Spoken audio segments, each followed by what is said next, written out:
Beberapa rumah kreatif di kawasan dekat pabrik di Desa Pingit, Kecamatan Pringsurat, Kabupaten Temanggung memanfaatkan limbah kayu untuk berbagai kerajinan custom. Di antaranya dilakukan di rumah kreatif Jaya Rizky Utama yang menyulap limbah jati Belanda menjadi tempat pot tanaman dan kursi kafe serta aneka kerajinan custom lainnya.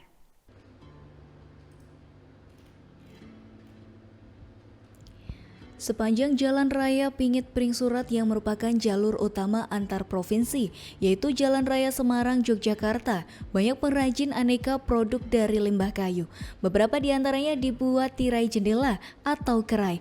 Produk kerai sebagai penghalau sinar matahari, biasanya dibuat dari bambu, namun limbah pabrik berupa bilah kayu pun tak kalah unik ketika dirakit menjadi kerai. Sebagai rumah kreatif tidak sekedar menjual bahan mentahnya, tetapi juga memberikan contoh membuat kerajinan dari limbah kayu jati Belanda.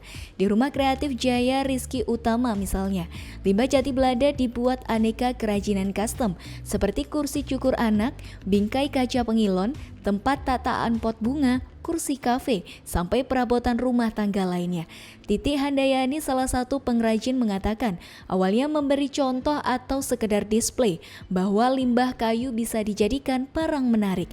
Tetapi ternyata kemudian hari banyak yang memesan produk kerajinan dengan membawa desain sendiri. Limbah kayu dari banyak pabrik di kawasan industri sepanjang Desa Nguet sampai Pringsurat pada dasarnya bisa diubah menjadi barang berharga dan bernilai seni.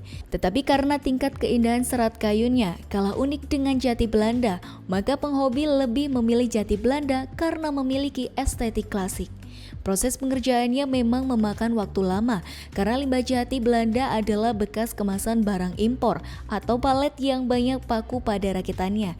Karena itu pekerjaan dimulai dari melepas semua paku, kemudian merapikan sisi balok dan menghaluskannya dengan serut.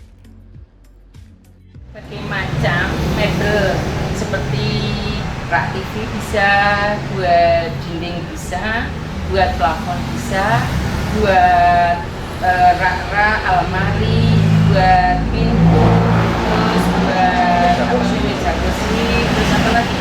Untuk dinding bisa, wallpaper dinding, untuk ya yang jelas untuk alat-alat rumah tangga yang di interior.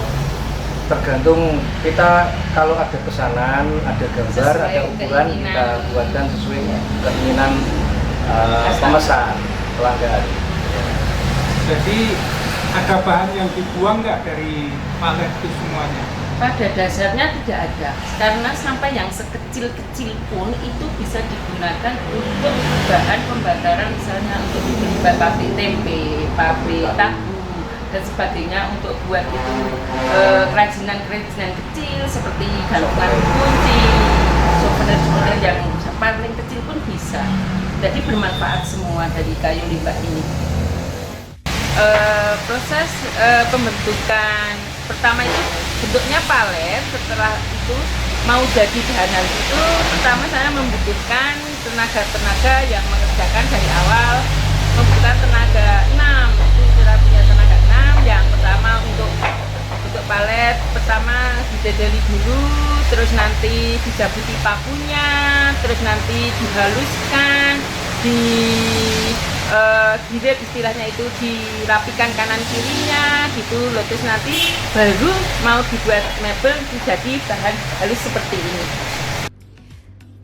Sejalan dengan pertumbuhan kedai kopi, interior kafe, dan rumah minimalis, maka permintaan limbah jati Belanda semakin meningkat.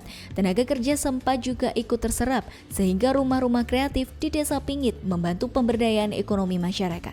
Budi HP melaporkan untuk Temanggung TV.